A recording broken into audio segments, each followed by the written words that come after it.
Dalam 12 tahun terakhir semenjak bisnis digital mulai bergerak naik, kita menyaksikan bahwa di dunia banyak sekali bisnis yang menjadi digital, menjadi light asset, dan bisnis digital itu menyelesaikan banyak masalah masyarakat dengan biaya murah. Sekarang, bisnis digital di dunia tumbuh dengan kecepatan penuh. Di Indonesia dalam 12 tahun ini sudah bisa memiliki 5 unicorn company atau perusahaan dengan valuasi di atas 1 billion US dollar atau sekitar 15 triliunan rupiah. Semenjak pandemi, maka bisnis digital meningkat tajam kebutuhannya, di mana dalam 2 tahun terakhir di Tiongkok per minggu tumbuh 1 unicorn, di Singapura 1 bulan tumbuh 1 unicorn, begitu juga di India, 1 dalam setiap 2 bulan ada perusahaan unicorn bertumbuh baru di India. Sementara di Indonesia dalam 2 tahun ini belum lahir lagi unicorn baru, entahlah 2 tahun ke depan. Kayaknya nggak ada juga tuh, maklum tidak ada yang mendukung, juga tidak ada roadmap niatan pejabat negara membangun bisnis digital anak bangsa di tanah air dengan dukungan kemudahan-kemudahan. Yang ada hanya pendiaman.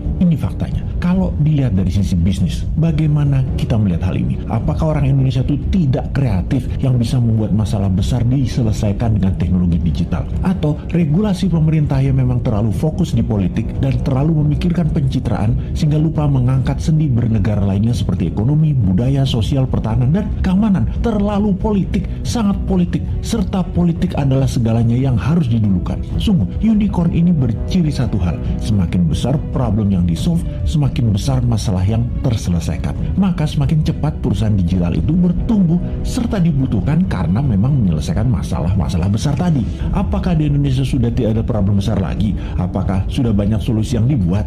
Atau malah kebijakan mengebiri banyak gerakan kreatif masyarakat? Contoh, data di lapangan, ada puluhan ribu pendaftar minta sertifikasi BPOM yang sudah tahunan gak keluar.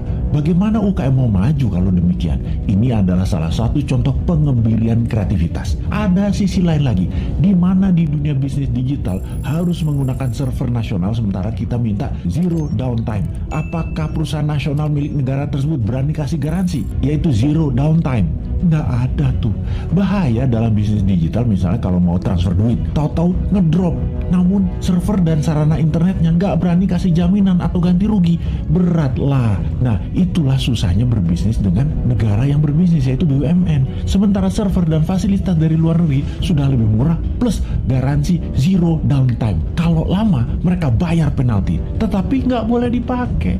Kalau bisnis digital buat browsing-browsing sih aman. Yang paling ditakuti adalah pada saat upload data. Ini nggak boleh ada downtime. Jadi, wahai generasi new mind, harusnya kita mengatakan lupakan mimpi jadi Mark Zuckerberg, lupakan mimpi jadi Jack Ma-nya di Indonesia, karena perusahaan Anda sulit jadi unicorn dalam waktu yang cepat. Apakah kalau mau kaya cepat di negeri politik ini emangnya harus breaking law, merusak aturan bisnis yang ada gitu ya? Kita jadi nggak bisa alim-alim amat kalau kayak gitu. Harus super kreatif mengalahkan kekakuan old mind regulator yang cari selamat di dalam menjabat, bukan malah untuk mempermudah masyarakat berusaha. Tuh lamanya 2024